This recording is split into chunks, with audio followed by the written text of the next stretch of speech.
I'm Rachel, 38 years old, and I've been by my 10-year-old daughter Emma's hospital bed for 4 days straight. A fall from a treehouse crushed her arm and left her in a coma in the ICU. My eyes stung from exhaustion when my phone buzzed. It was my mother. "Tomorrow is your brother's anniversary party. Be there to set up." I was stunned. "I can't. Emma needs me." Her reply was ice cold. "Skip it, and you're out of the will." I ended the call and blocked her number. "Where are you tuning in from today?" Hit like and subscribe to hear what Emma said when she woke up on the day of that party. Growing up in our polished suburban home in Oregon, I learned early that flawlessness was the only standard. My mother, Evelyn, ran our household with sky-high expectations and love that came with strings. My younger brother, Nathan, was the star. With his knack for guitar, perfect grades, and easy charm, he was everything Evelyn prized. I wasn't a bad kid. I earned solid grades, ran track, and stayed out of trouble. But in Evelyn's eyes, I was always falling short. "Why can't you be more like Nathan?" was the refrain of my youth. If Nathan scored an A, my B was a letdown. If he took first in a music competition, my second-place relay medal was barely noticed. Dad worked long hours at his law firm and often traveled. When home, he tried to soften Mom's critiques, but he couldn't stand up to her. "Your mother just wants the best for you. Rachel," he'd say, looking worn out. But her best meant molding me into Nathan's shadow. By high school, I stopped trying to measure up. Instead, I carved my own path. I fell in love with pottery, shaping clay into raw, honest forms. I volunteered at a community garden, finding peace in the soil and growth. These became my refuge, building an identity beyond my brother's glow. Then I met James in my junior year of college. He was a forestry major with dreams of working for the National Park Service. James saw me for me. He admired my ceramics, chuckled at my quirky humor, and never compared me to anyone. For the first time, I felt truly seen. When I announced our engagement at 24, Evelyn's reaction was frosty. "You're tossing away your future for a park ranger. What about a real career?" She couldn't grasp that I'd found something deeper than her version of success. James' family embraced me warmly, their loud, joyful barbecues a stark contrast to Evelyn's rigid dinners. We married despite her disapproval. She attended with a forced smile, nitpicking the rustic venue and my handmade dress. Dad quietly handed me a check, whispering, "I'm proud of you, kid." Emma arrived a year later, a bright girl with James' hazel eyes and my stubborn streak. Even Evelyn seemed to thaw around her, though she couldn't resist parenting tips. "You're letting her play too freely, Rachel. She'll grow wild. Or that daycare isn't top tier. You should switch to Mrs. Harper's." For 6 years, we made it work. James took a job with the Forest Service, sometimes working remote fire lookouts. During those stretches, I leaned on my parents for help with Emma, but their support always came with criticism of my parenting, my part-time pottery business, and our cozy, cluttered cabin. Then came the day that broke us. A ranger at my door, hat in hand, delivering the news. James had been killed in a wildfire. Just like that. I was a 31-year-old widow with a 6-year-old daughter who kept asking why Daddy wasn't coming home. Grief swallowed me, but Emma needed me steady. I sold our cabin, moved us to a small rental near her school, and took a job as a library assistant to keep us afloat. James' life insurance helped, but emotionally, we were sinking. Evelyn's response was to tighten her grip. "Move in with us, Rachel. You can't raise a girl alone." When I refused, she found ways to chip away at me. She'd buy Emma lavish toys I couldn't match, then say, "Mommy can't afford these, but Grandma can." She'd plan outings during my scarce time with Emma, painting me as the bad guy when I said no. Meanwhile, Nathan's life stayed picture perfect. He married a tech CEO, had a son, and lived in a sleek condo. Every family event was a chance for Evelyn to spotlight our differences. Nathan's boy is already coding apps. Is Emma still struggling with spelling, or look at their Bali vacation photos? When did you last take Emma somewhere nice? Rachel, still?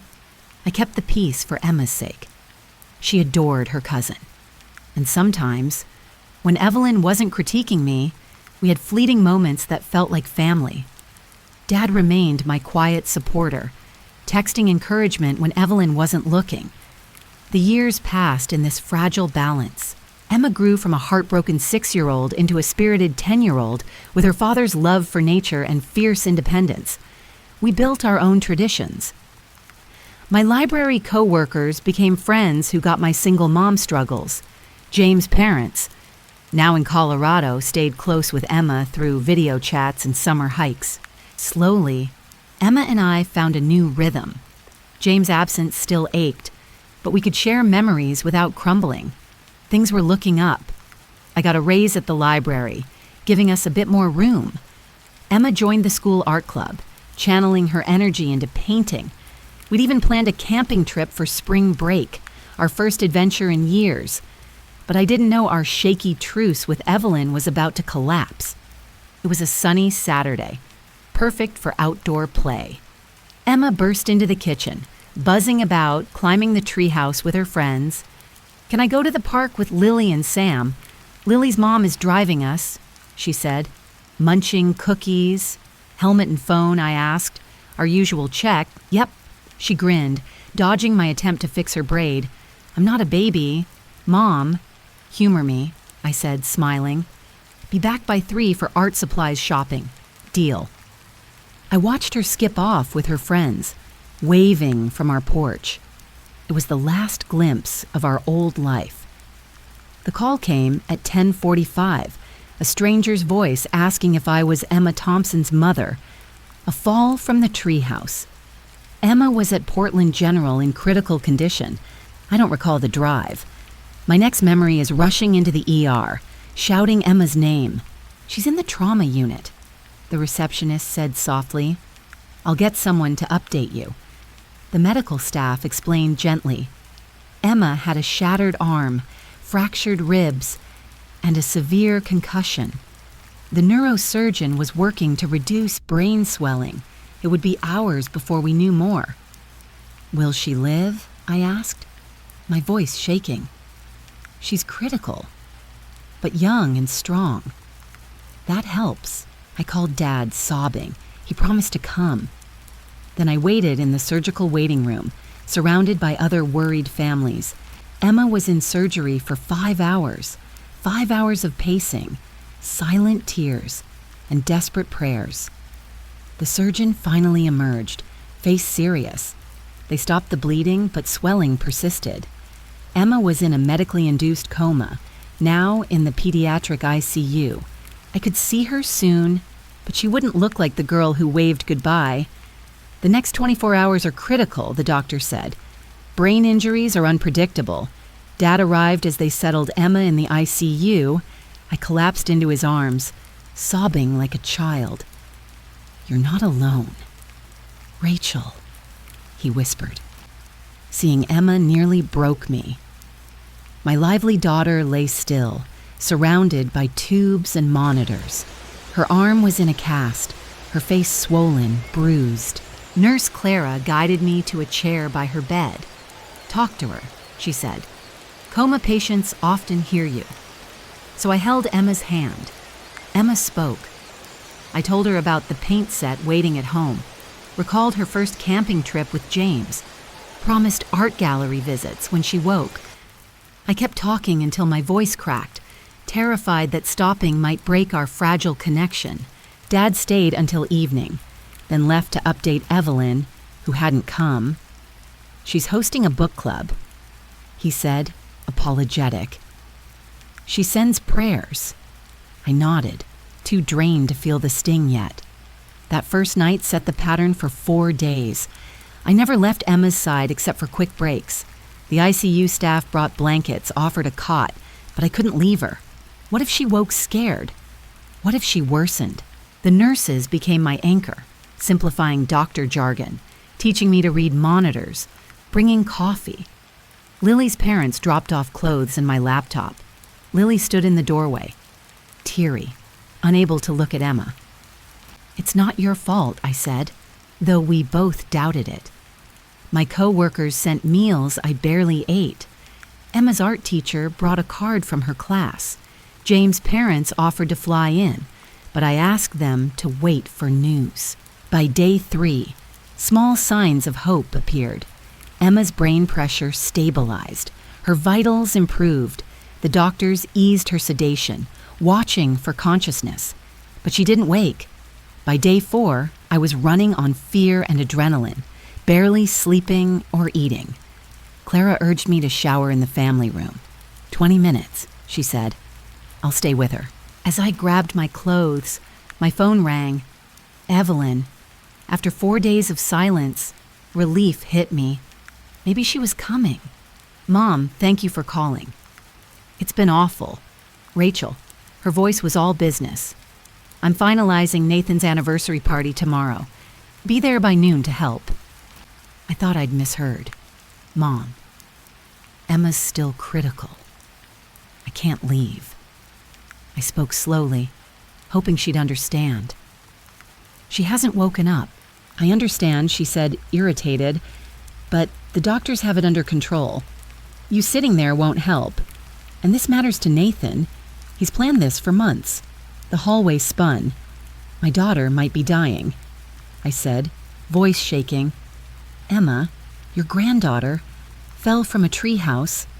She has brain swelling and a broken arm. I'm not leaving to set up a party. No need for drama. Evelyn snapped. Emma's getting top care. Your hovering won't change that. Family duties don't vanish because of challenges. Challenges, I echoed. This isn't a bad day at work. My daughter is fighting to live, and she'll keep fighting whether you're there or not, she shot back. Nathan will be crushed if you skip this. You know how much he values these events. The old guilt surged, trained to prioritize Nathan's feelings over mine. But this was about Emma. I'm sorry Nathan will be disappointed, I said, voice trembling. But Emma comes first. Rachel Thompson. Evelyn's tone turned sharp.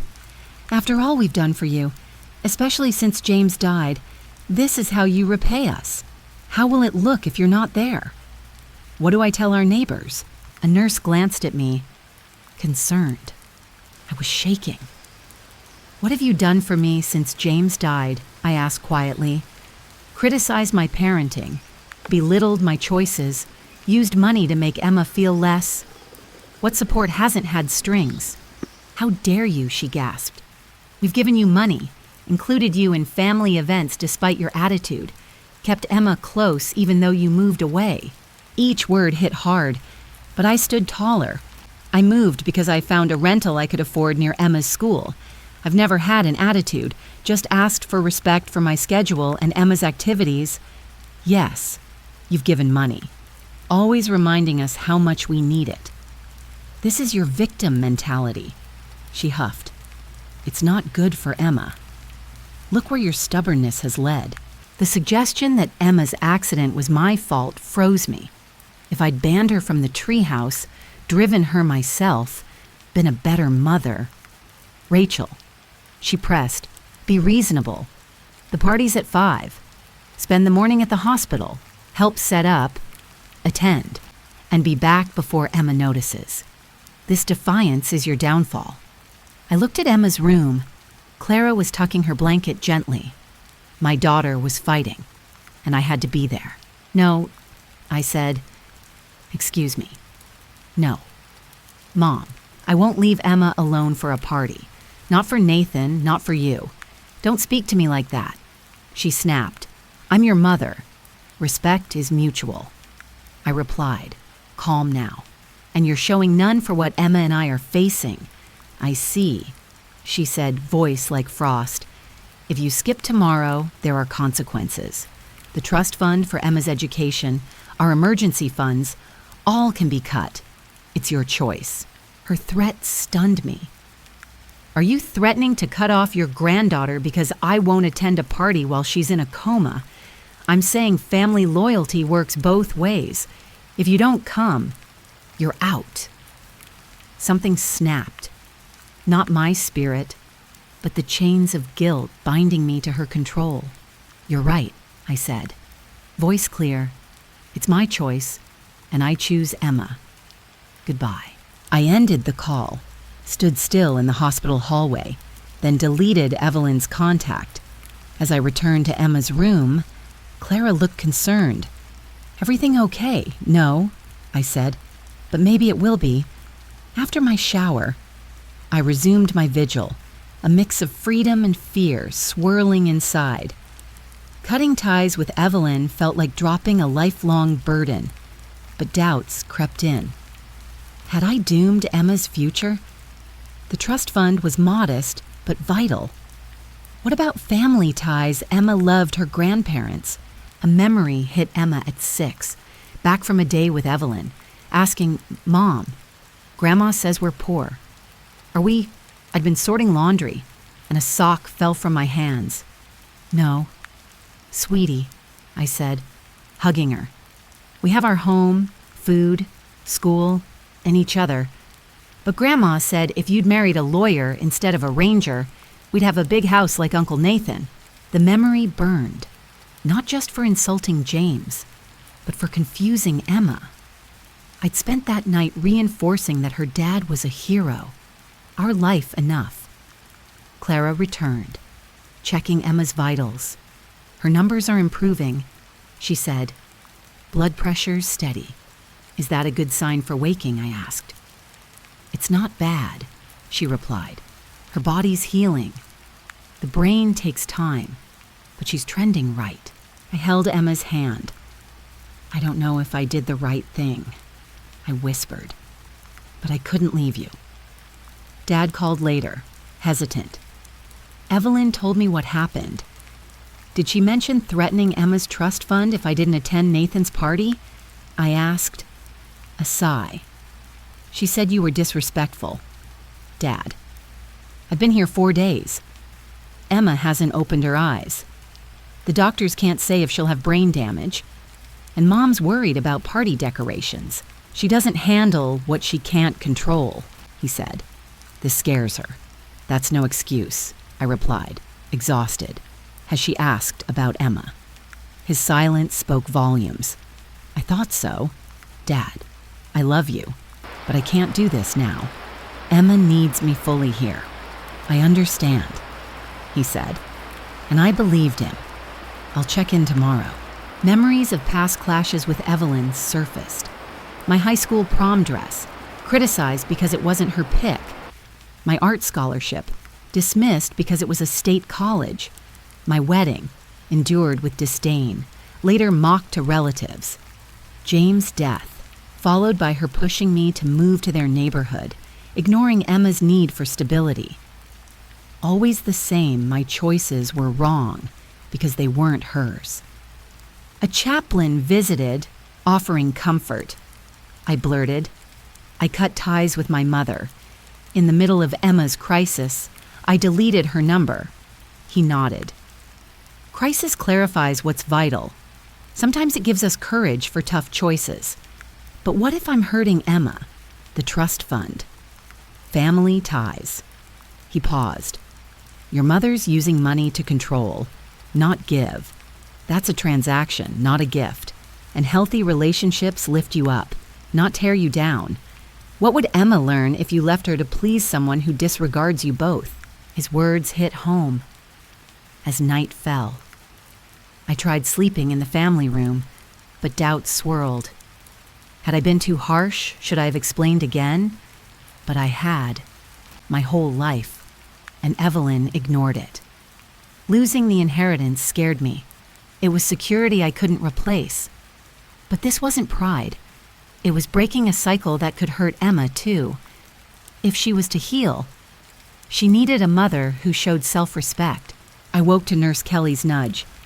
"Dr. Lynn wants to discuss Emma's scans." It was 8:03 a.m. Is she okay, stable? Kelly said. Just an update. Dr. Lynn, Emma's neurologist, met me at the nurse's station. The latest EEG and CT show reduced brain pressure. The swelling's dropping faster than expected. And the bad news, I braced myself. Not bad, but we need patience. Brain activity isn't where we'd like. It doesn't rule out waking, but it'll take time. What's next? We're easing sedation today. If it goes well, we might try removing the ventilator tomorrow. My phone buzzed. A text from Nathan. Mom says you're skipping today. I know Emma's hurt, but it's a few hours. Send a gift. I stared, hurt, like a scraped knee. I silenced my phone and focused on Dr. Lynn. Texts kept coming. Aunt Carol Evelyn's distraught. Family first. Cousin Mark. Everyone's asking about you. Awkward. Uncle Tom Nathan's anniversary is a big deal. Kid. Each message stung. Not for doubt, but for their blindness to our pain. None asked about Emma. At noon, as I helped the therapist move Emma's good arm, Dad called. How is she? About the same. I said, we're hoping for signs soon. Good, he said, distracted. I'm driving Evelyn and Nathan to get the decorations. Any chance you'll come? Even briefly, no on Dad? I'm not leaving my comatose daughter for an anniversary party. It's insane anyone thinks I should. No need for that tone. He said, Evelyn's upset. She's always upset when she doesn't win. I snapped. I'm terrified Emma won't wake, and no one but you has asked about her. That's unfair, he said. We're worried. Are you? Because Nathan's decorations seem more important, he sighed. I'll try to visit later. Don't, if it'll upset Mom. I said, done. Enjoy the party. I turned off my phone. The guilt texts were clouding my focus on Emma. I watched for any sign, a twitch, a blink, nothing. Dr. Lynn returned, noting Emma's body was handling the medication shift well. This is a marathon, he said. Each patient has their own pace. He paused. Nurse Clara mentioned you've been here 4 days straight. I can't leave. I said, I get it. He replied. But exhaustion hurts you and Emma. Short breaks, meals, walks, they're not abandonment. They're maintenance. What would you do, I asked. If it was your kid, I'd be like you, he admitted. But I'd know caring for myself helps my child. And family drama save that energy for Emma. His words sank in. The fight with Evelyn wasn't new, just at a breaking point. I had to let it go for Emma. As I considered a cafeteria trip, my phone rang. Nathan's wife, Lauren, Rachel, this is enough. Nathan's heartbroken. Evelyn's in bed with a headache. You've wrecked the day. Lauren, Emma's in a coma. I said, voice low. I'm sorry Nathan's upset, but Emma's my priority. No one's saying Emma doesn't matter, she replied, her tone sharp. But your attitude's hurting everyone. Evelyn says this is classic you, always making it about your problems. My restraint broke. My problems. My 10-year-old daughter fell from a treehouse. She has a brain injury and hasn't woken in 4 days. I've barely slept, terrified she'll die or be damaged. And that's my attitude. That's not what I meant, she stammered. Of course, Emma's serious. But these events matter to Evelyn. You could compromise. Compromise how I asked. Leave Emma alone to hang streamers. Abandon her when she might wake scared, just to please Evelyn. What would you do if it was your son? Her silence was loud. That's what I thought. I love Nathan, but I won't leave Emma for a party. That my family expects it shows where we rank. You're overreacting. She tried. No, Lauren, I'm seeing clearly for the first time. Don't call unless it's about Emma or real support. I hung up and caught Kelly's eye. Sorry, I said, embarrassed. Family stuff. "Never apologize for protecting your kid," she said. "You're doing right. Now, go eat. Doctor's orders." I managed a faint smile. "Yes, ma'am." In the cafeteria, I ate a sandwich, watching people outside live normally. It was 5:10. Nathan's party was starting. I pictured Evelyn's pristine living room, Nathan the center of attention. For the first time, I wasn't there playing my role. Amid the fear, I felt peace. By choosing Emma, I was choosing myself, too. After years of suffocation, Kelly called as I finished. "Rachel, come back. Emma's monitors are changing." I ran, heart racing. The elevator crawled. I sprinted to Emma's room, pausing outside, terrified. Had she worsened, I pushed in. Kelly was at Emma's bed, adjusting a monitor. Her EEG shifted. She said, "Dr. Lynn's coming. What does it mean?" "Not bad," she said. "Increased brain activity? It could be good." I took Emma's hand. "Emma, it's Mom. I'm here. If you hear me, try to squeeze." Nothing. Just beeps and the ventilators hum. Dr. Lynn arrived, studying the EEG. "Interesting," he said, checking reflexes. "Ms. Thompson, we're seeing waves of lighter unconsciousness. She's waking up potentially," he cautioned. "It's gradual, not like waking from sleep. Manage expectations." I talked to Emma about her paints, our camping plans, anything to pull her back. Evening fell. Nathan's party was in full swing. I thought I'd chosen my path, and it felt right. During Kelly's 8:30 check, Emma's fingers twitched. "Did you see that I gasped?" Kelly nodded, heart rate's up. "Emma, can you hear me?" Another twitch, with a slight grimace. "I'll get Dr. Lynn," Kelly said. Emma's eyelids fluttered briefly. "Emma, it's Mom. You're safe." The next hour blurred with tests.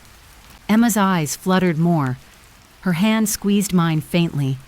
The ventilator showed her breathing. Excellent signs. Dr. Lynn said, "She's coming back." By 10:00, Marcus, the night nurse, took over, continuing the sedation reduction. I held Emma's hand, watching obsessively. In a still moment, her eyes opened, hazy, then finding me. "Emma," I whispered, crying. "Can you hear me?" She blinked, confused. The tube stopped her from speaking, but her eyes followed me. "You're in the hospital, honey. An accident, but you're okay. I'm here." She smiled faintly. Marcus checked. "Well, hello, young lady." He grinned. "You've kept us busy." Emma stayed awake, eyes closing briefly but reopening when we spoke. She followed simple commands, squeezing hands, tracking movements. "Don't talk yet," Marcus said. "The tube's there for now. Rest." Dr. Lynn returned, smiling. "She's doing great. If she keeps this up, we might remove the ventilator tomorrow." "Mom, don't cry," Emma mouthed, worried. I laughed, wiping my tears. Happy tears. "Kiddo, I'm so glad you're back." She drifted in and out of sedation, each awakening clearer. She mouthed something about Grandpa. "Grandma and Grandpa know you're here." I said, "Everyone's worried." She nodded, wincing. Marcus gave me a knowing look. Family drama could wait. By morning, Emma was awake longer, responsive. Dr. Lynn removed the ventilator, leaving her voice hoarse, but hers. "Water," she whispered. Then, hungry. Tiny miracles. The doctor warned of a long recovery. Her arm, brain injury, therapy. But her voice was enough. As I helped her sip water, Evelyn and Nathan burst in. "There you are." "Rachel," Evelyn said, as if I'd been dodging her. "We've been calling." I set the cup down, Emma watching. I turned my phone off. I said quietly. Emma woke up. Evelyn glanced at her. "Hello, Emma. You scared us." Then, to me, We need to talk outside. I'm not leaving her, I said firmly. It's okay. Mom, Emma rasped. I'm fine. I stepped out, keeping Emma in sight. Your behavior yesterday was disgraceful, Evelyn began. Nathan's anniversary was ruined. Everyone asked where you were. Emma was in a coma, I said, calm but firm. And now she's awake. She shot back. So all your drama was excessive? You could have come for an hour. Nathan jumped in. We get you were scared, but family duties don't stop for a crisis. We rescheduled the caterer because you weren't there. A caterer, I said. The absurdity hitting. My daughter nearly died, and you're mad about a missed event. Don't be dramatic. Evelyn scoffed. The doctors had her. Your presence wasn't necessary. Something shifted in me. Let me be clear, I said. Emma woke because she was fighting. She saw me beside her, not at a party, but where I promised to be. Rachel Thompson, don't you dare, Evelyn warned. After all we've done, this disrespect. What have you done, I asked. Criticized, used money to control. And now, when Emma's hurt, you care about a party. Tell me what gratitude you deserve. Nathan gasped. Evelyn froze.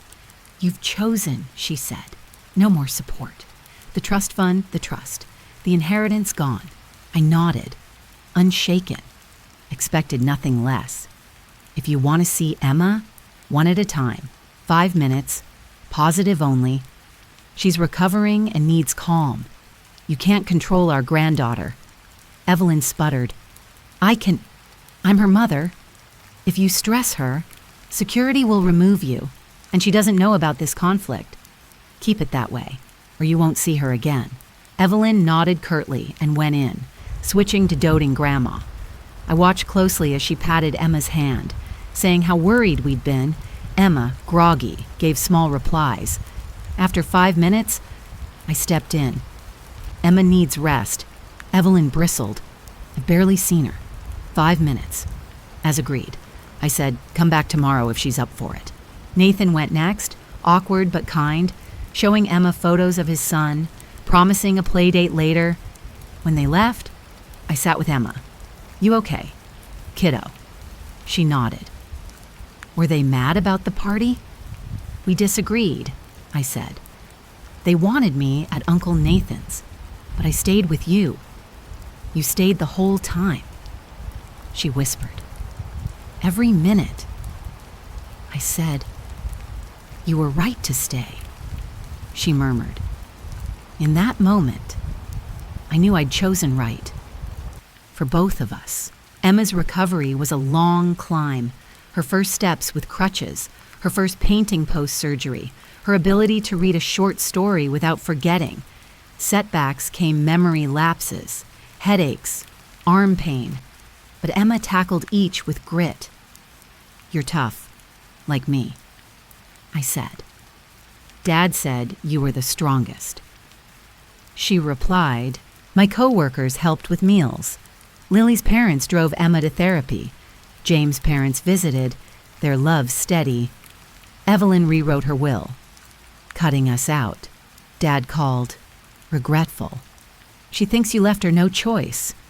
Rachel, I understand, I said, feeling the loss less than the betrayal. Nathan sent gifts, trying to reconnect.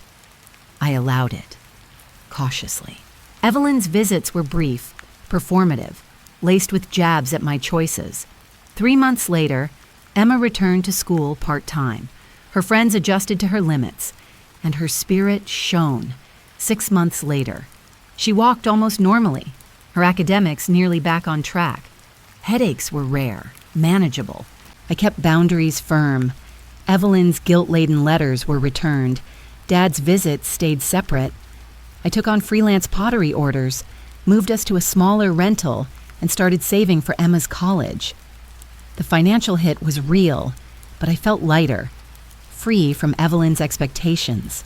On Emma's 12th birthday, we celebrated with our true supporters, my co-workers, Lily's family, my work friends. Dad came briefly, gifts in hand, his role unclear. Evelyn and Nathan stayed away. Later, Emma asked, "Are we ever close with Grandma again?" "On our porch." I paused. "I don't know," I said. "Sometimes. Love isn't healthy. Grandma and I see family differently." She nodded. "She made you sad before my accident."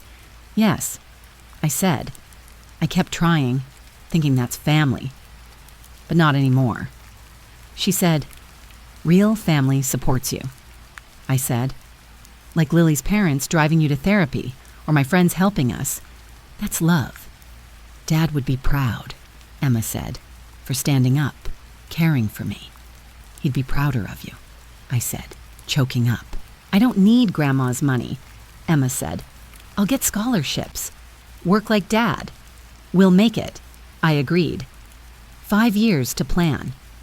As stars emerged, I reflected. Emma's fall nearly destroyed me. Evelyn's ultimatum forced a choice. By choosing us, I broke free from toxic love. The money was gone, family ties cut, but we gained authenticity, strength, and truth. Sometimes the hardest choice is right, and the heaviest burdens are the ones to release. Where would you draw the line between family duty and self-preservation? Have you ever made a tough call to protect your child's well-being? Share your thoughts below. If this story hit home, hit that like button and subscribe for more real-life journeys. Thank you for joining me. And always remember, the family we choose is the one that carries us through.